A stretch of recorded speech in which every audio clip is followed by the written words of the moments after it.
Irene has asked me to come up to talk about the use of the halls and the churches, our parish-owned property, by outside third persons or outside third-person property organizations, okay? To start with, let's first of all understand our own policy. We have a $5 million comprehensive general liability policy which covers our legal liability if we are responsible for the injuries sustained by any individual or damage to third-party property. Anybody coming onto our parish property, and if they're injured, has the legal right to sue the parish corporation. Now the question is, are we responsible for those injuries? Yes or no? It's only an investigation of the claim that we find out. If we are responsible, yes, then we pay for the injuries and we pay the award. Okay? If we're not responsible, then we can't be held responsible. It's quite simple. In any case, our insurance policy defends us and pays for our defense costs. We do not, therefore, have to go and hire a lawyer. And jokingly, I say to people when they look at their insurance premium under liability and if it's $700, and they think, well, gee, that's a lot of money for our liability. Well, it's not only our bodily injury and property damage, it's our counseling, it's our this, our that, and if you had to go out and hire a lawyer, how much would they charge an hour? Last time I contacted my lawyer, I got a bill from him for $350 an hour. Right? He still didn't solve my problem, but I had to pay him. Okay? So even in the event that we are sued and you have to, if you didn't have insurance, you would have to hire a lawyer, and that's $300 an hour, and it's going to take more than X number of hours. Even if you're held responsible, the lawyer doesn't pay the award, we do. So don't knock your premium on the insurance liability. What I want to do now is, Irene's asked me if I could stall this until 12. So I'm not sure how I'm going to do that other than perhaps talk very, very slowly. Oh, okay. What does that mean? Anyhow, as I said at the beginning, our liability policy is to protect our liabilities, our negligence, not anybody else's. Okay? Our policy is written for us, not Joe Blow, not whatever organization. So when these people are coming in to use our property, okay, which is perfectly legitimate, there are three things that, as far as the insurance policy is concerned, is that we want them to prove to us that they have their own liability insurance policy. Now, that necessarily will not work all the times in the cases of an individual coming to you, and also depends so much on really what the use of the hall is going to be. When we, as a religious organization, people use our halls and our churches for a service, a wedding, a funeral, a baptism. Those are four main elements, in my opinion, that we use a church property for. You do not ask these people for certificates of insurance or evidence of liability. Okay, it's part of the function of the parish corporation. They might want to go in then to use the hall and rent the hall and use the hall for a small bank. No, normally on funerals and baptisms, that's not much of an issue. When you get to a wedding, it might be, and I say might be because that's where they're going to perhaps request, can we serve liquor? Right? I mean, that's nothing wrong with that, to ask the question, and then it's up to the parish corporation to say, yes, you can, or no, you can't. Okay? And I know in Nova Scotia there are some parishes that say yes, no problem. Other ones, no, absolutely not. But it's not a diocese regulation or decision. So if you're going to rent it out to a party that's going to use the hall for a wedding reception or going to serve liquor, you yourself should never be involved in first hand in dealing with that liquor situation. In other words, I'm saying nobody from the parish should volunteer to go out and be the bartender for a fee, which they can then hand over to the parish. You're linking it all together, okay? If, on the other hand, and I know in Nova Scotia they do this sometimes, they have wine tasting fundraisers. Well, there's nothing wrong with that either, and there's absolutely nothing under our insurance policy to disallow that activity, okay?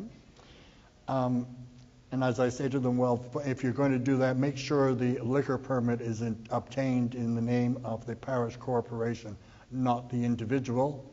Because if the individual does it, then he or she becomes legally liable for what is known as host liquor law liability. As you know, if you go to a hotel or a bar, you can, and if you imbibe too much, the bartender does have the right to say to you, you can't have any more. And that's practicing good risk management on the bar, behalf of the bar, because if that driver leaves intoxicated and injures somebody or kills somebody, the person's family can sue the driver, but they can also sue the bar owner as well, okay? And that's what is known as host liquor law liability. And you thought this is just about insurance, okay?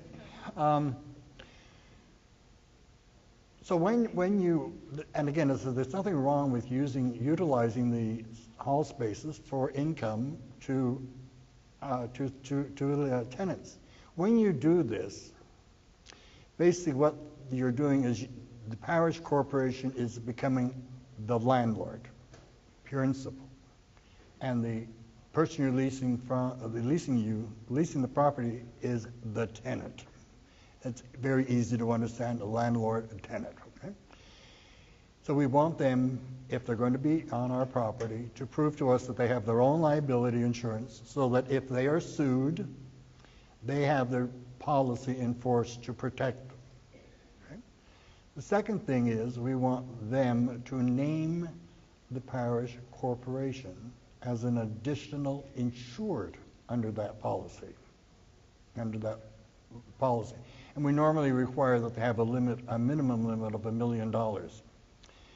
You ask, why would you do something like that? The thing is that any liability policy excludes property in their care, custody, and control. So just imagine this for a second. Suppose we were not sitting here in this church hall building, but we were in a hotel, in a conference room. This area is now in our care, custody, and control. The remaining building is not in our care, custody, and control. So if we were to, for some reason, set a fire in here, okay, our $5 million liability policy would exclude the damage to this area, but cover the damage elsewhere. So we have what is known as tenant's legal liability to buy off the exclusion under the policy to cover the area that we're occupying. So now when you have a tenant come in, and whether they're renting the whole building or they're renting just a room or a couple of rooms or a small section, means that area that they're renting is in their care, custody, and control. And their liability policy excludes it, damage to it, caused by them, okay? What we always want to do is make sure they have those two coverages so that if they do cause damage, our insurance program pays for it, our damages, but now we have the legal right to, our insurance company has the legal right to subrogate against them. And one of the key things is, well, do they have insurance that our insurer can sue them for? And if they don't, the loss stays with us and stays under the program. But if we can recover it. We had a parish that had unfortunate situation of a vehicle in a high-speed chase turning around the corner and ramming into the building. And I think the damages to the building were something like $35,000 or $45,000. Our insurance company paid for the damages, but then sued the RCMP and recovered the loss. So everybody won in the sense that the parish got their values, the repairs done, and we were able to knock the loss off our loss ratio.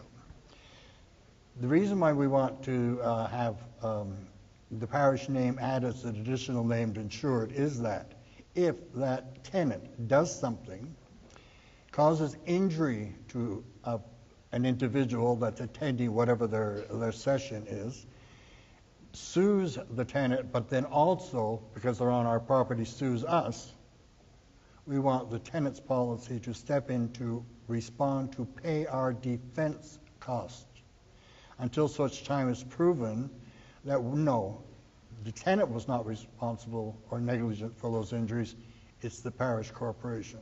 We're not transferring our liability or our negligence, we're transferring initially the defense costs. Because we're saying, why should we bear, or our insurer bear the cost of defending us just because this tenant did something, caused somebody to be injured, and we now happen to be sued. There's the old philosophy, when in doubt, sue everybody in sight. Okay? So we're trying to just keep our insurance program premiums down by taking these preventive actions. Okay? When we ask, first of all, we usually ask that when this kind of a situation takes place, you get from the tenant a certificate of insurance, itemizing these points, okay? And I'm more than happy to, when you get it, to send me a copy that I can quickly review. It's only a one-pager normally, and look at it and go, okay, they've done this and this. Oh, they have not added the parish corporation as an additional insured. Go back to them and tell them we want them to do that. And I'm doing that for your benefit, okay? I don't think it's going to work out until 12. Does anybody have any questions? I'm sorry, I'm not having a good day here. Yeah. Yeah.